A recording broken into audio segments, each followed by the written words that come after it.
A growing debt crisis, dwindling forex reserves, and soaring inflation push Pakistan to the brink of an economic disaster.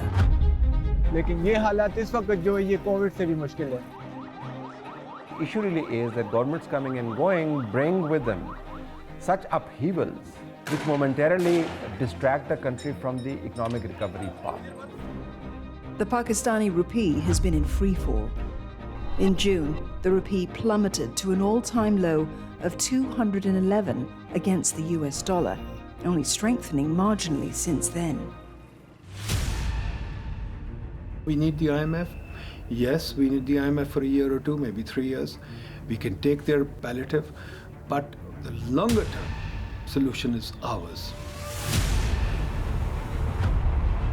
With the economic crisis deepening, all eyes are on Prime Minister Shehbaz Sharif. Can he get the country out of the woods? Or is Pakistan another Sri Lanka in the making? अब आवाम क्या करेंगे? आजकल तो भीख मांगने पे आई है. जो लोग अपनी गाड़ियों में फिरते आजकल भीख मांगने पे आई है. इससे अगर बढ़ की भी महंगाई आ गई तो ये लोग तो बच्चे बेचने पे आ जाएंगे.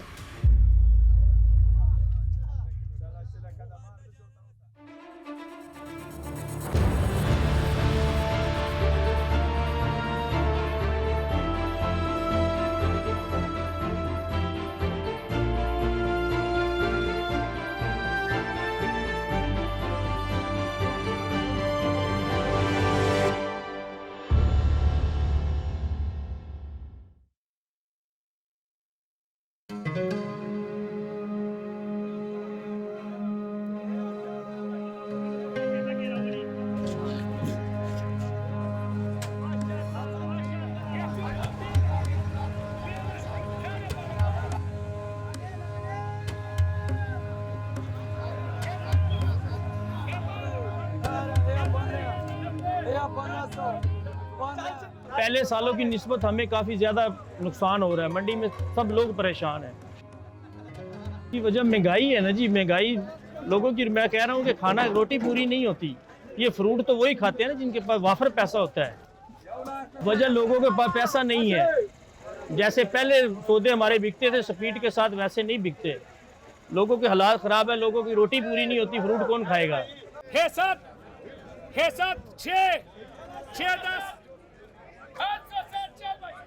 रोट नहीं खाएगा गुजारा हो जाएगा. अगर और चीज़ें आटा है, चीनी है, घी है, वो नहीं खाएगा गुजारा नहीं होगा.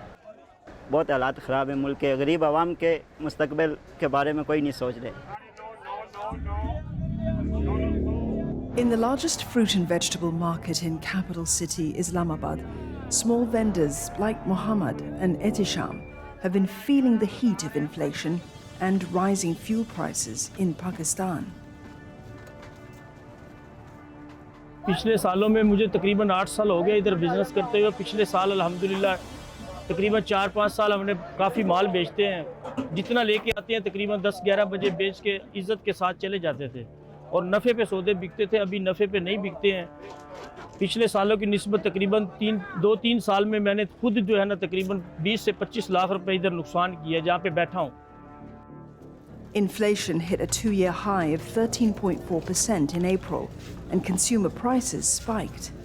According to a survey, food prices surged 17.3%, while transport costs went up by 31.8%. जो गाड़ी पहले 15,000 लेती थी वो अभी 30,000 में इधर पहुंचती है. तो जाहिर है वो जो किराया ज़्यादा बढ़ा है वो इसी के ऊपर, माल के ऊपर ही डलेगा ना. तो उनके सौदे उधर से महंगे हमें मिलते हैं, आगे बिकते नहीं हैं महंगे. आगे जो हमसे लेकर जाते हैं परचून वाले, रेडी वाले, ठिये वाले, उनसे आगे इतना महंगा नहीं बिकता. वो भी नुकसान कर रहे हैं, हम भी नुकसान कर रहे हैं. Inflation erodes the buying capacity of the vulnerable poor. The rising prices have hit them so badly that they've begun to cut back on spending on essential commodities, skimping on food as well. This affects sellers like Altaf. आजकल तो बहुत है ना, यानी कि बिल्कुल महंगाई की वजह से वो माल बिकता ही नहीं है ना. ज़रा ख़रीदने वाले ने भी कितने ख़रीदेगा? एक चीज़ 10 रुपये किलो मिल रही थी, अब वो 100 रुपये किलो हो गई है. वो क्या करेगा?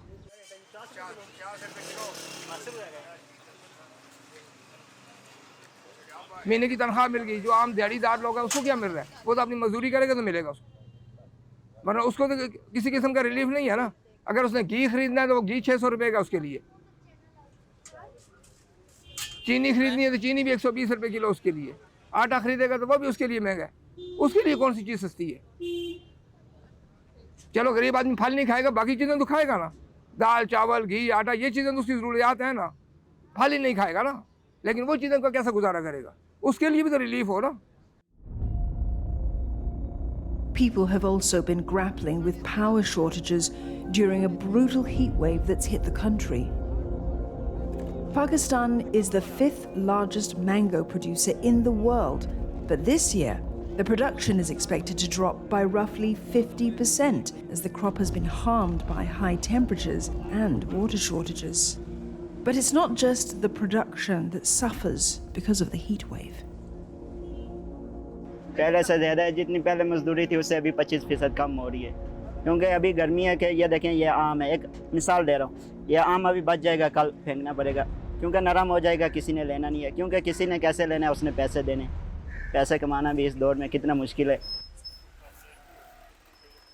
ऐसी कोई भी चीज़ नहीं है कि मंडी से लाई जाए और सारी की सारी बिक जाए, क्योंकि ज़ाहिर बात है बचनी है, क्योंकि हर दिन एक तरह का गाहक नहीं होता है, हर दिन एक इंसान उसने अपने भी हालात देखने होते हैं जो लेने के लिए आते हैं ना। आजकल जो अमीर है वो गरीबों में ही आता है इस टाइम। पहला मौका है कि वोट ऑफ नो कॉन्फिडेंस की मोशन कामयाब हुई। The current economic crisis follows closely on the heels of a political crisis. It saw former Prime Minister Imran Khan's dramatic ouster on April the 10th in a vote of no confidence, creating a turbulent period of political instability and uncertainty. Technically, it wasn't supposed to be a drama at all. It was supposed to be a pretty normal procedure of getting rid of a government. So the government had lost its majority. The allies had dished it. They decided to file a vote of no confidence move, which is constitutionally mandated. And the vote of no confidence move was supposed to be also processed according to the constitution. That's exactly how it happened. But in between, Imran Khan, in trying to save his government and knowing what was going to come his way, tried to pitch a conspiracy theory in Pakistan. That drama, frankly, is part and parcel of how parliamentary systems work. But the real theatre, as it were, which baffled the world, was Imran Khan's insistence that it's a global conspiracy to get rid of this government. So when we talk about the Pakistan history, this is our bad luck, this is not good. None of the civil governments complete their tenure in office as a prime minister.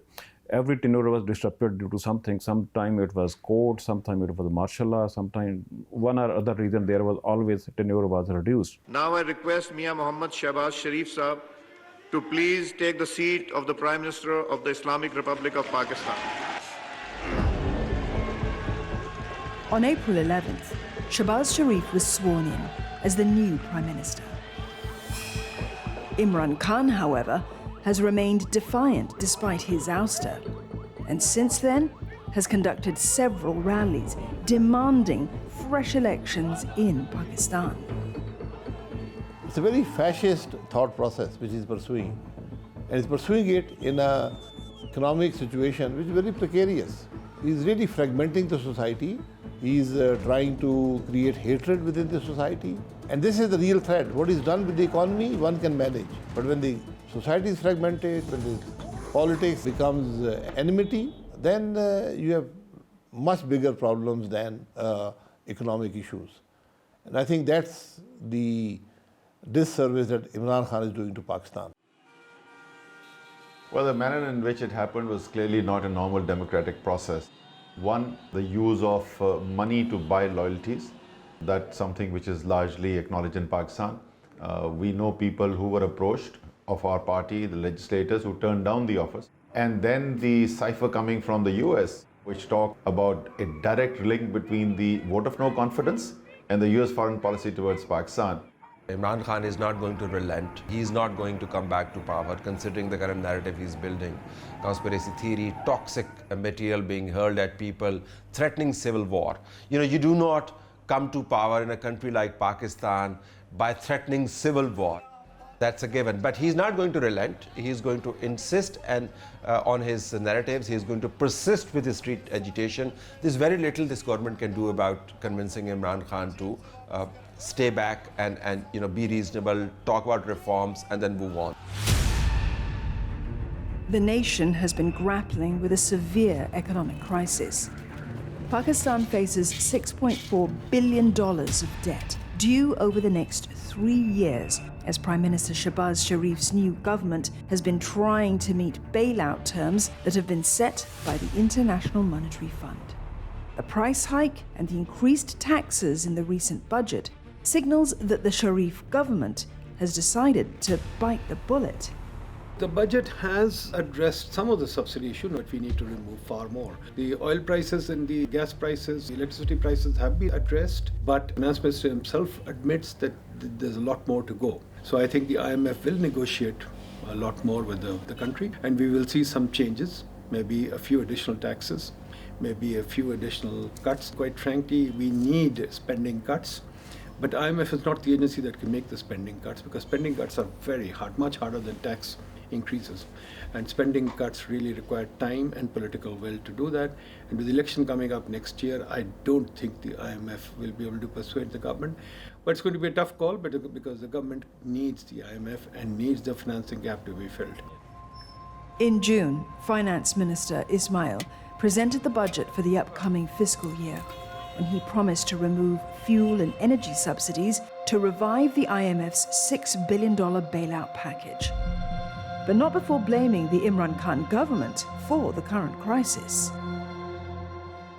Everybody blames he did it. I, as an impartial person, say everybody is responsible for that. It is not the months or years story, this is a decade story. Every dictator of Pakistan, every political government of Pakistan, they are responsible for it. None of the government ever went for long-term policies. None of the government ever started long-term projects which could benefit Pakistan's economy or Pakistan's revenue generation. Every government went for ad hoc projects. We started such projects which were visible, popular in public, but they were not generating any revenue. Until something serious happens, then maybe there will be an adjustment, there will be pain, and it's important for us to try and educate the people on that. I know the politicians hate to do that. What is an adjustment program? The country is overspent, the country has got itself indebted more than necessary. A certain amount of pain has to be taken. To pay off the debt, we have to undertake a certain amount of pain. We've got subsidies that have been taken. Those subsidies have to be paid off. IMF is the emergency ward of the world. If you get into the IMF fold, pain has to be taken, period. There's no way out. For a nation that's reeling under the impact of back-breaking inflation and a depreciating currency, the revival of the IMF program is crucial.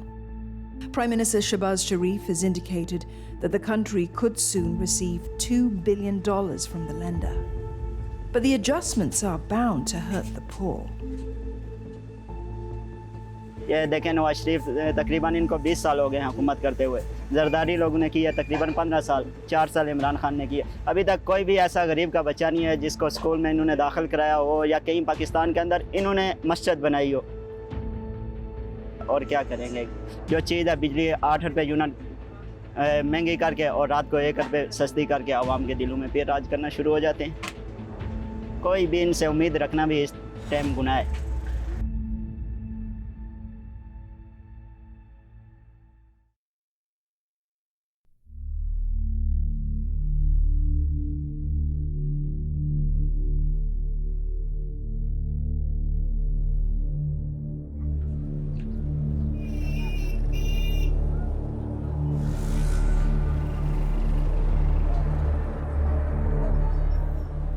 तो जो हमारा पाकिस्तान तो डूब रहे, ये क्या को इतना गुर्बत हमारे पे आ गई।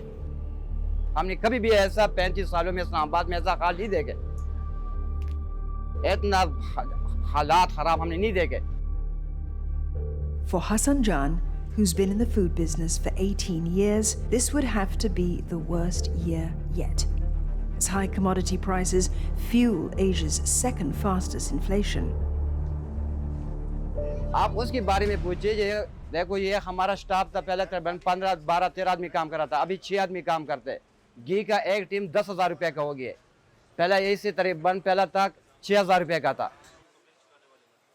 हमारा कारोबार में आधा असर पड़ गया, लोग भी परेशान है, बाहर निकलते नहीं है, पेट्रोल महंगा हो गया, इधर गैस का मसला है, बिजली का मसला है, लोड शेडिंग हो जाता है, फिर गाहक नहीं हो जाता है। हमारा पास भी इतना हौसला नहीं है।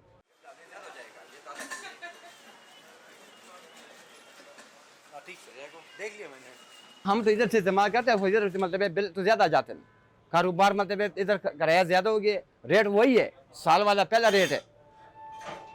10,000 रुपया मालिक से पातू चली जाता है, तो जाहिर है फिर तो मालिक भी अभी स्टाफ पे असर पड़ जाता है, स्टाफ का कम कर जाते हैं, तो गरीब किधर चले जाएंगे। Faced with soaring prices, Hassan is fighting hard to provide for his family and manage his household expenses. He's the sole breadwinner of a family of 8 and has an elderly father to take care of as well.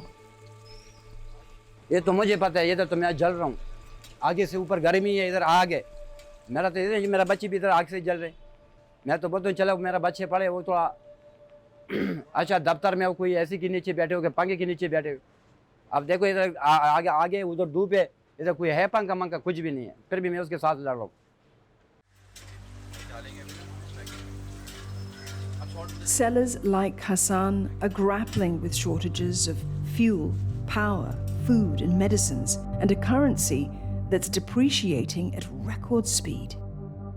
In June, the Pakistani rupee became Asia's worst performing currency in 2022, with a fall of nearly 16.5% against the US dollar, putting it at the bottom of 13 others, including the Bangladeshi taka and South Korean won. The Sharif government has raised gasoline and diesel prices by over 20% to make way for the IMF loan. If you filter out the politics, Pakistan has always been weak in terms of policy. We've had 23 IMF programs, and through most of our history, we've had a perennial balance of payments problem. We grow to about 6%, we develop a balance of payments problem. Our export base is weak, our import demand is strong, and we have a problem with our currency management. We are kind of averse to allowing the currency to depreciate enough to blanch out the imports. We are under heavy debt. Repayment of debt is issue for us in the present budget. 58% of the budget is going on defense and repayment of our loans. In next year, we need $41 billion to keep our economy running. This is the biggest issue. From where it will come? It will come. We're not improving our tax authorities. Our tax machinery is not working. They are totally corrupt, totally incompetent, totally failed. We have to address our fiscal deficit issues. Our fiscal deficit issue is partly its taxes, but because we've got a tax policy that is fundamentally flawed, we tend to tax commodities. We don't have a coherent tax policy that is based on policies and instruments. Secondly, we do the tax changes almost every 2 or 3 months so that there is no long-term horizon for the businesses to invest. A fundamental tax reform, both of policy as well as administration, has to happen, and it has to be a deep reform, not just, hey, I'll tax this or I'll tax that. It's just realigning the entire tax policy along with the administration. Pakistan has a social security program meant to support the poorest and most vulnerable.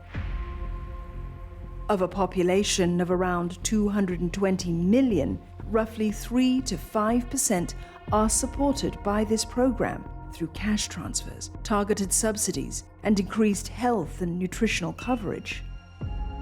Even upper middle classes have a tough time.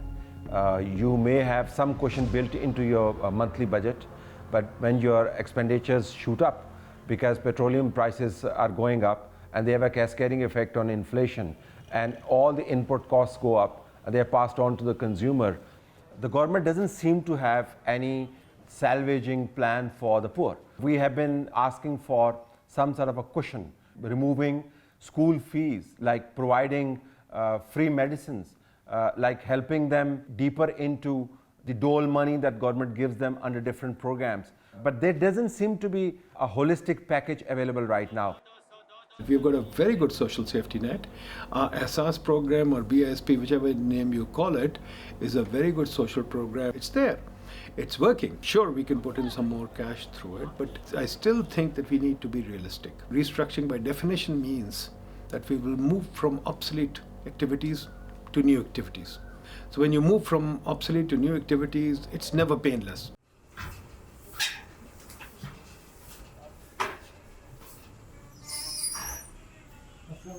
जी जैसे PTI में उन्होंने दे रहे थे 13-14 हज़ार रुपये औरतों को मिलते थे घर वालों को, तो वो इन्होंने बंद कर दिए। जैसे हेल्थ कार्ड था, वो सेहत कार्ड था एहसास प्रोग्राम का, वो भी बंद हो गया यहाँ पे। तो इन्होंने 2,000 रुपये महीना रख दिया जी कि फीकस को 2,000 रुपये महीने मिलेंगे। 2,000 का दिन का पेट्रोल भी नहीं आता। यही है, मैं सच तो नहीं, मतलब ये है कि अब 2,000 रुपये में ये कौन सा दौड़ रहा है कि 2,000 रुपये में 1,000 रुपये का 3.5 लीटर पेट्रोल आता है।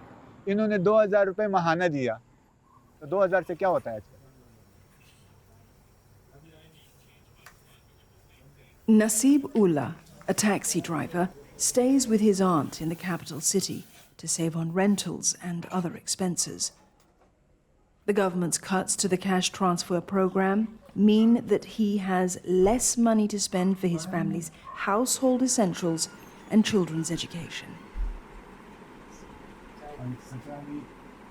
यहाँ पे एक तो किराया बहुत ज़्यादा है। पहले गुजारा होता था पिछली हुकूमतों में, इस मरतबा जो एक कमरे का किराया वो 10-12 हज़ार रुपये है कि जिसमें गैस नहीं होती, बिजली भी नहीं होती, पानी की भी मुश्किलात होती है, तो टैक्सी में इतना सब कुछ पूरा नहीं हो पाता। इस वजह से बच्चे गांव चले गए। पहले इधर ही थे, शुरू में स्टार्टिंग में इधर थे बच्चे मेरे साथ, फिर गाँव चले गए।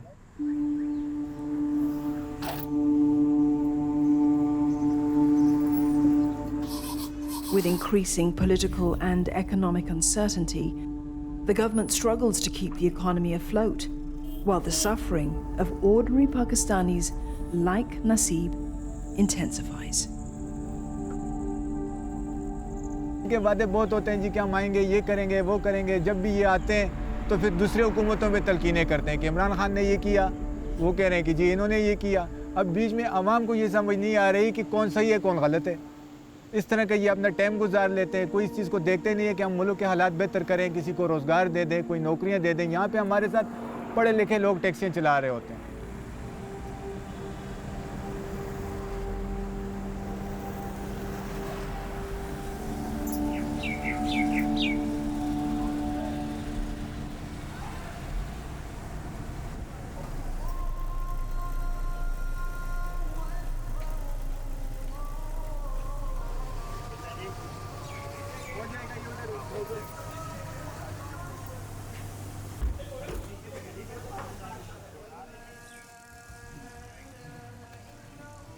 तो काफ़ी इस महंगाई ने हमारी कमर तोड़ दी है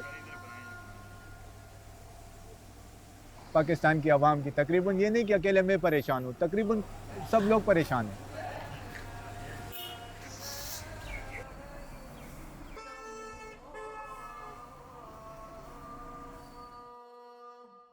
ये मेरे वालिद साहब है, मेरा छोटा बेटा ये ज़हीरुल्लाह नाम है। बच्चे याद आते हैं जी, याद आते हैं। फिर मैं ये तस्वीरें देख लेता हूँ बच्चों की, या फ़ोन पे बातें कर लेता हूँ, महीने बाद घर चला जाता हूँ।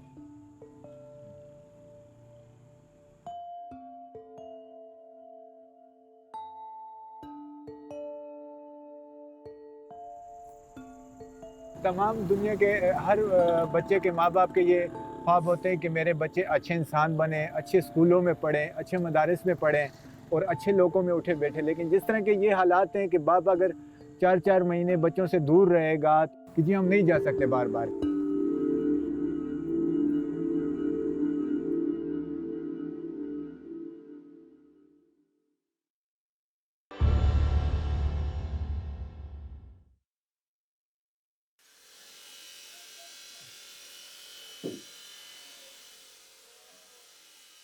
Pakistan has abundant marble reserves with potential to earn billions of dollars from exports of marble products. But issues like primitive quarrying and processing methods have plagued this sector. During the current crisis, it's further affected by increased transportation costs and high electricity tariffs. Transportation में fuel use होता है, definitely उसकी cost up हो गई. वहाँ पे जो machines हैं, कुछ मशीन्स जो हैं वो ऑलरेडी इस फ्यूल कंजम्पशन होती है डेफिनेटली उसमें. फिर इन्फ्लेशन बढ़ती है तो डेफिनेटली आपने सैलरी स्ट्रक्चर भी बेहतर करना होता है. तो जब ये सारी चीज़ों का इफ़ेक्ट आएगा तो आपकी प्रोडक्शन कॉस्ट जो है वो हाई राइज हो जाएगी. जब प्रोडक्शन कॉस्ट बढ़ेगी तो डेफिनेटली फिर आपकी डिमांड कम हो जाएगी. उसको भी हमें थोड़ा सा देखना पड़ता है. The expenditure for the marble industry has gone up by 40%. This will increase the price of products and affect the consumer. The impact of the crisis is far-reaching and felt across a range of sectors. All industries are having some issues. In steel industry, the steel prices become high. Development cost में आपका सरिया महंगा हो गया है, आपकी cement महंगा हो गया है, आपकी क्रश महंगी हो गई है. जब सारी चीज़ें महंगी हो जाएंगी तो डेफिनेटली आपकी डेवलपमेंट कॉस्ट जो है वो भी इंक्रीज़ कर जाएगी. तो वो डेवलपमेंट कॉस्ट जब इंक्रीज़ करेगी तो वो that will affect on and consumer, कि उसका वो इम्पैक्ट आएगा कि वो एंड कंज्यूमर के ऊपर उसकी इफ़ेक्ट जाएगा. जो एक रियल स्टेट हमारा सेक्टर है, ये चूँकि इससे जुड़ी हुई एलाइड इंडस्ट्रीज जो 72 इंडस्ट्रीज़ हैं वो सारी की सारी इससे जुड़ी हुई हैं और उनको वो चल रही हैं. तो अगर रियल स्टेट सेक्टर रुकेगा तो उन पे इफ़ेक्ट आएगा. दूसरा जो सबसे बड़ा जो प्रॉब्लम आएगा वो ये आएगा कि आपका इन्वेस्टर जो है डिमोरलाइज होगा और वो दूसरे मुल्कों का रुख करेगा. उसके लिए कुछ मेजर्स लेने पड़ेंगे, कुछ लॉन्ग टर्म पॉलिसीज़ बनानी पड़ेंगी गवर्नमेंट को. In June, Pakistan unveiled a $47 billion budget aimed at tight fiscal consolidation. Earlier this year, fuel price caps introduced by former Prime Minister Imran Khan threw fiscal targets off track and stalled the IMF loan. The Sharif government has laid the groundwork for restoration of the loan by removing the price caps and increasing fuel prices by up to 70%. The IMF program, we are already there. It's been negotiated. Measures are negotiated. The expenditure cuts are negotiated. It's all been done. We just have to implement them. So it's a continuous progress of reviews and of meeting the targets. The IMF itself does not lend large amounts of money, although I think the IMF considers Pakistan to be a responsible entity. What the IMF program does is it gives confidence to other lenders. With austerity measures, Pakistan is poised to getting the next tranche of the IMF loan. The government has also requested the lender to increase the size of the loan from the remaining $3 to $5 billion. The fund is meant to help the country tackle its balance of payments problems, manage foreign exchange reserves, and stabilize the economy. We need the IMF for a year or two, maybe 3 years. The fundamental problem is that there are deep structural problems, such as poorly managed and poorly developed tax policy, such as an investment-unfriendly environment, poor human resource management policies, and the biggest problem is our inability to manage our fiscal deficit, which continues to grow thanks to many inefficiencies. These issues have been there for a long time. Whichever government it is must find the guts to address these issues and try and bring this country out of the structural difficulties that take it again and again to a balance of payments crisis. But unfortunately, our politics does not allow that. Reportedly, the IMF has also asked Pakistan to set up an anti-corruption task force to review the laws aimed at curbing graft in government departments. Corruption is a major issue. I will say this is the issue in Pakistan. None of the government, I repeat, whether they were dictators or political leaders, did anything to stop the corruption. Imran said it openly, that those who have the power in Pakistan don't think corruption is issue in Pakistan. They don't mind corruption. This is a fact. Nobody minds corruption. Then another bad thing in Pakistan is there the rich class, the intelligentsia, they are connected through marriages. They are relatives. They don't think they are doing corruption. You see lifestyle and income, the gap between the rich and poor is increasing day by day.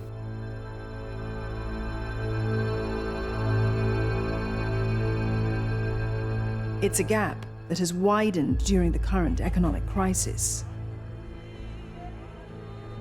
The poor have become poorer, and millions across the country are struggling to make ends.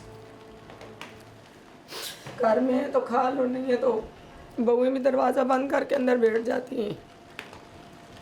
जिस पे गुजरती जिसका घर होता है उसको पता होता है।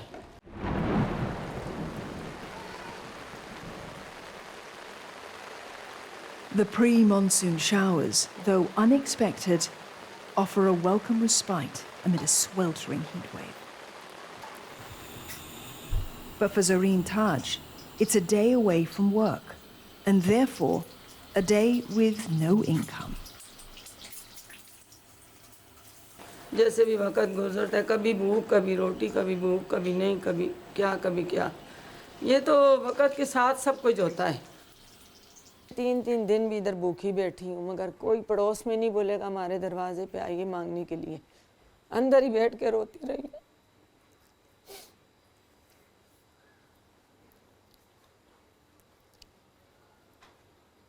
खुद तो भूख बर्दाश्त कर लेती हूँ, ये बच्चे ये कहाँ भूख बर्दाश्त करते हैं। इनको देख के फिर रोऊं बैठ के अंदर।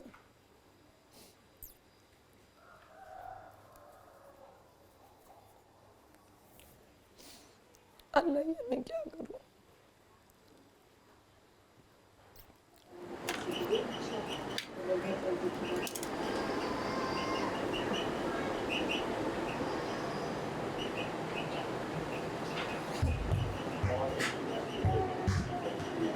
मेरे शोहर की तस्वीर है। इस वक्त हो गए 24 साल हो गए इंतकाल हुए। इसको ब्लड का कैंसर हो गया था। बस जैसे इंसान के पास दौलत दुनिया होती है और उसका तखत उलट जाता, मेरे साथ ऐसे हुआ है। इस पे मैंने 22-23 लाख रुपया लगाया। इसका अपना जमा पड़ा था, जो मुझे देता था खर्चों के लिए, वो मैं जमा करती रही हूँ, पड़े रहे मेरे पास। वो सारे इस पे लगे, मगर ये भी नहीं वापस आया।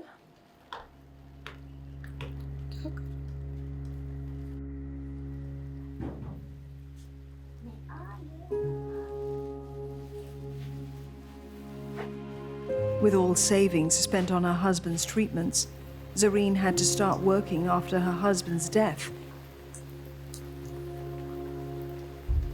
picking up even odd jobs to manage household expenses. Slowly, she picked up business skills and started selling toys.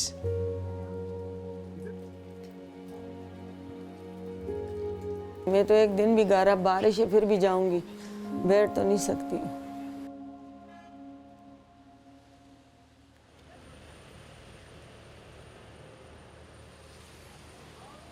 पहले जो है ना इतना वक्त नहीं लगता था, मतलब 15 दिन 10 दिन लगते थे, सही माल बिक जाता था।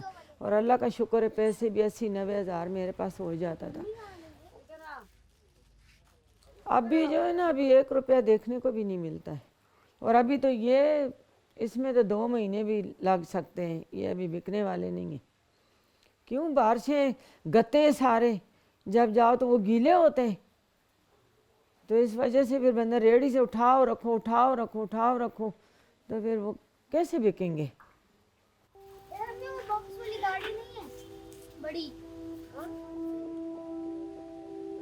Today, with rising inflation and with increasing fuel and food prices, poor people like Zareen get the short end of the stick.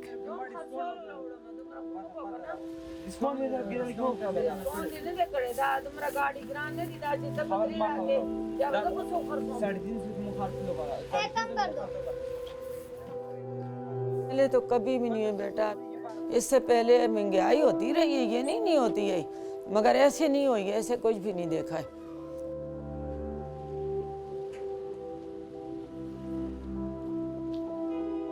बेड़ा तो गरक हो गया हमारा, ना बच्चे पढ़ा सकती हूँ। इनके कैदों से पारों के 300 रुपये मांग रहे। अब पहले तो दे सकती थी, अभी 300 रुपये भी नहीं, अभी 2 महीने से बिठा दिए। तो खुद परेशान है इंसान, बोलता है ऐसे तो खुदकुशी बंदा कर ले तो वो सही है, इस थकने से मरने से तो बंदा एक ही दफ़ा जाए जान छूटे।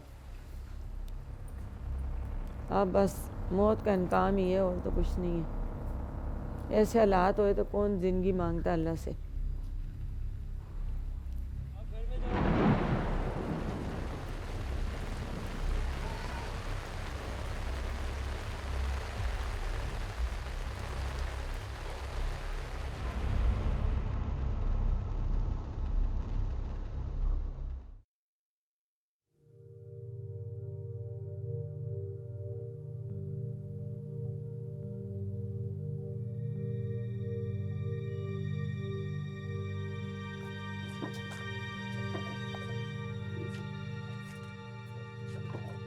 इकोनॉमिक इम्पैक्ट का सबसे बड़ा जो अगर आप ये देखें कि कस्टमर के ऊपर देखें, जो कस्टमर का एक स्पेंडिंग साइकिल है, ठीक है, हम ये कहते हैं कि यार एक कस्टमर हमारे पास आए तो रफली 200 रुपीज़ के करीब स्पेंड करे। अब स्पेंडिंग 200 रुपीज़ इन दिस कि यार अब एक फॉर देयर लेजर, ठीक है, या अपने लेजर के लिए या अपनी इंटरटेनमेंट के लिए 200 रुपये लोग इस वक्त खर्च नहीं कर रहे, लोग सिर्फ अपनी ज़रूरियात पर ज़्यादा खर्च कर रहे हैं। तो फॉर एक चाय का कप या एक कोई रिफ्रेशमेंट के लिए लोग अभी अपना थोड़ा सा उन्होंने बजट होल्ड किया। Pakistan is among the world's top tea importers. It buys tea worth more than $640 million. As the nation grapples with soaring inflation, the government recently urged Pakistanis to drink less tea to keep the economy afloat. Sir मेरे ऊपर जो चाय की पत्ती की price की increase का जो इम्पैक्ट है, ठीक है, कि मेरे जो प्रॉफिट मार्जिन्स थे, ठीक है, वो बहुत कम हो गए, लिमिटेड हो गए। मुझे डबल द अमाउंट पड़ रही थी किसी भी चीज़ को प्रोक्योर करने की, जिसमें चाय की पत्ती है वो डबल हो गई प्राइस ऑलमोस्ट, ठीक है, चीनी है वो तो 3 गुना ज़्यादा हो गई प्राइस। आप झटके से कोई भी चीज़ बढ़ाते हो, ठीक है, तो आप कस्टमर अपना लूज़ कर देते हो, वो किसी और के पास चला जाएगा या किसी और जगह से अपनी जितनी भी उसने जो स्पेंड करना हो किसी और जगह पे बैठ कर स्पेंड कर लेगा। तो उसका तरीका जो हमने है वो यही है कि हम अगर कोई भी हमें आता है इस टाइप का प्राइस हाइक आता है, ठीक है, तो हम उसको आहिस्ता आहिस्ता करके कस्टमर के ऊपर ट्रिकल डाउन करते हैं और उस महीने की या उस हफ्ते की या 2 हफ्ते की हिट जो है हम वो हमें फिर पर्सनली लेंगे। It's a double whammy for restaurant owners like Kazi, who were first hit by COVID and then by the economic crisis. और काफ़ी लोग ऐसे थे कि जब हमने उनको छुट्टियां दी, पैसे दिए कि यार छुट्टियों के बाद आपको वापस बुलाएंगे, तो उनमें से काफ़ी लोग ऐसे थे जो कि आए भी नहीं, तो मुझे नई हायरिंग करनी पड़ी क्योंकि लोगों ने, क्योंकि अब 6 महीने के बंद है, मैंने उनको महीने की तनख्वाह 1.5 महीने की तनख्वाह दे के भेजा, तो मैंने कहा यार वापस बुला लेता हूँ। हमें ये लगा था कि 1 महीने का 1.5 महीने का लॉकडाउन, ठीक है, अब आप अपनी जेब से तो सारा खर्चा नहीं दे सकते, तो उसकी वजह से हुआ ये कि दे फाउंड अदर वर्क, या उन्होंने और जगहों पे ना काम करना शुरू किया, ठीक है। और सिलेंडर मेरे 2 सिलेंडर की पर डे की consumption double the price, more than double the price मैं इस वक्त सिलेंडर ले रहा हूँ, ठीक है। अब आप ये हिट देख रहे हैं, आपको लगेगा यार 3,000 रुपये का है, लेकिन इस 3,000 को अब 30 दिन के ऊपर करें ना तो 90,000 रुपये बन जाता है। एक बंदे की house hold average house hold income के लिहाज से बन जाता है ये। As a small and medium-sized entrepreneur, Kazi has lost 25 to 30% of profits compared to last year. The soaring inflation has decimated his profit margin. More than an economic crisis, it is the political uncertainty that worries him. Small business जितने भी small और medium enterprises हैं, SMEs हैं, ठीक है, उनके लिए इस लेवल के ऊपर इस अनसर्टेनिटी के साथ सर्वाइव करना बड़ा मुश्किल होता है कि यार आपको ये नहीं पता कि यार अभी मैंने एक बंदे से ऑर्डर लिया है, ठीक है, या मैंने कोई भी सप्लाई करनी है कोई चीज़ या कोई भी चीज़ मैंने देनी है, ठीक है, और आपकी प्राइस के अंदर इतनी ज़्यादा फ्लक्चुएशन आ रही है तो वो कहता है यार मैं क्या करूँ, मैं कैसे दूँगा। मैंने एक बंदे को कोटेशन दी, ठीक है, अब मेरी परचेजिंग ही चेंज हो गई है। यही कौन सा एडवांस है आपको? जगह को बंद ना करें ताकि क्योंकि लोगों का, मेरे वर्कर्स का रोज़गार चल रहा है, ठीक है, तो वो इतना हो कि बस मुझे अपनी तरफ से जेब से पैसा ना डालना पड़े, ठीक है, अगर मुझे अपनी जेब से पैसा नहीं डालना पड़ता और ये जगह चल रही है, अपने आप को सेल्फ सस्टेन कर रही है, प्रॉफिट नहीं दे रही मुझे, ठीक है, तो फिर ठीक है यार, चलाते हैं।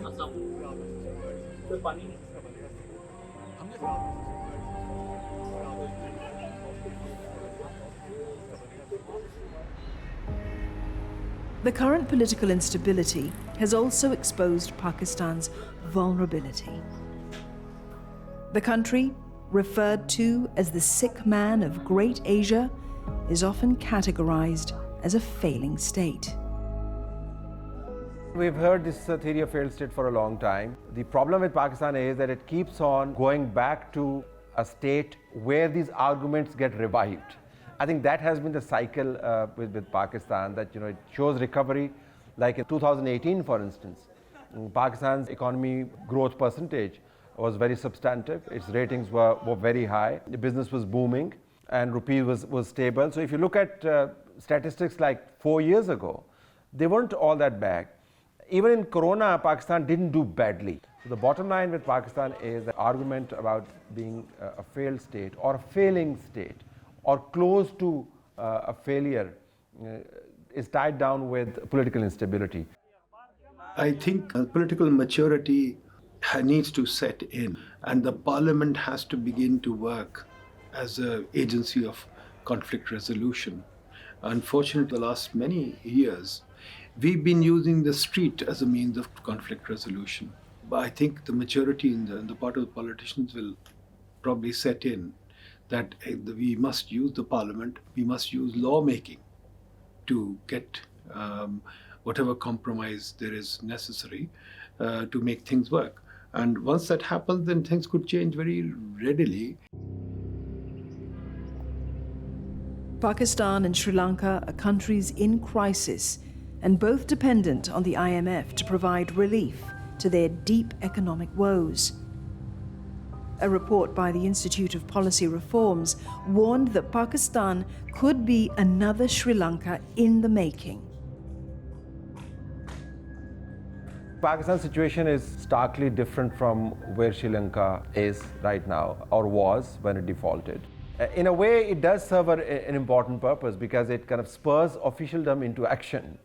And the more public debate towards the doomsday scenario, the greater the pressure on the officials to come up with something which is substantive and sustainable. But I don't think that we are going Sri Lanka's way.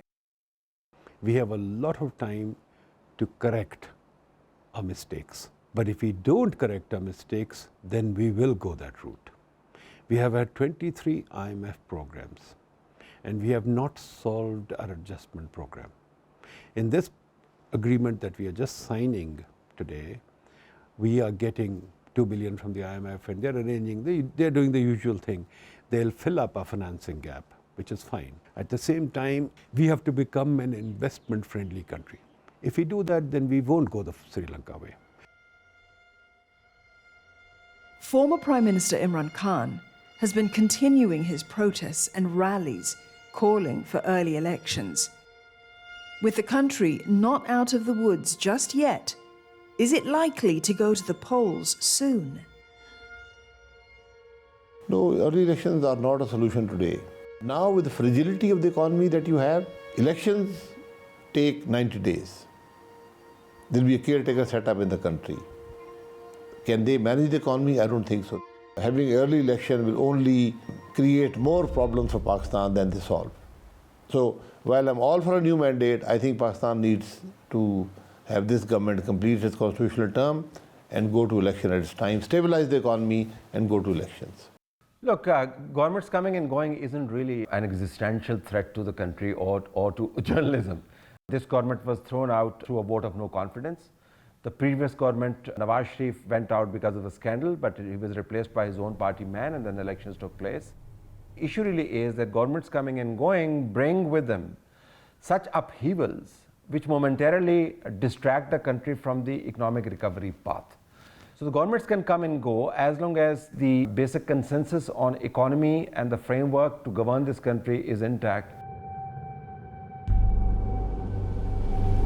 There is consensus among experts that Pakistan needs political stability now, not early elections. And stability will also put things in order for those like Zareen. With the rains taking a break, Zareen and her grandchildren head out to sell toys.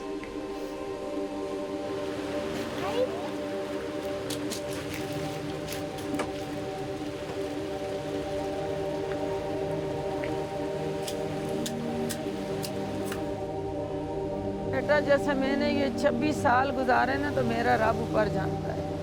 ये दिल बताने का नहीं है, कोई किसी को काट के बताए जो क्या इंसान पे क्या क्या गुजरी है।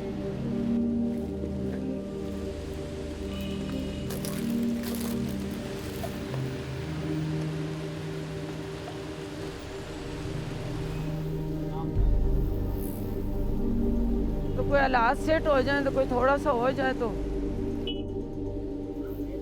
जिंदगी से इंसान बेजार हो जाता है। इंसान बोलता है कि ज़िंदगी किसी काम की नहीं है। बच्चे थे, बच्चे गए, अपने अपने हो गए, किनारा हो गए। हमारा तो कोई सहारा ही नहीं रहा ना, तो अपने सिर पे कितना करूं।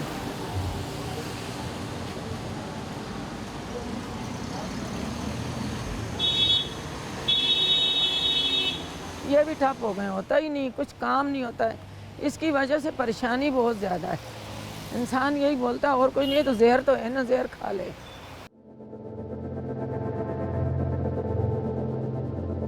For Qazi, giving up is never an option.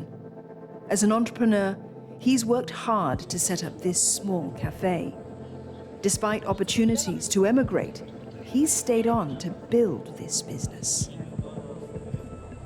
इंसान है, लोग हैं जिनका रोज़गार लगा हुआ है इस जगह से, कई लोग हैं। ये नहीं है खाली मेरे एम्प्लॉयज़, जो मेरे सप्लायर्स हैं, पानी का सप्लायर हो गया, जूस का सप्लायर हो गया, दूध का सप्लायर हो गया, वो सब के कुछ ना कुछ छोटा मोटा रोज़गार मेरे उससे मेरा जुला लगा हुआ है। ये जगह इज़ लाइक अ बेबी। अगर ये बंद हो जाते हैं ना, तो इट्स लाइक कि मेरा एक गोल पैशन था, जो चीज़ थी वो बंद हो गई, ख़त्म हो गई, और मैं फिर कुछ नहीं, मुझे कुछ अर्सा तो मेरे ख्याल से अगर ये चीज़ बंद हो जाती है तो रिकवर करने में लगेगा कि यार एक मेंटल स्ट्रेन से कि यार ये चीज़ बंद हो गई। हिम्मत नहीं हारूंगा, ठीक है, और इसी मुल्क में रहूँगा, इसी मुल्क के अंदर ही काम करूँगा। तो बस ये है।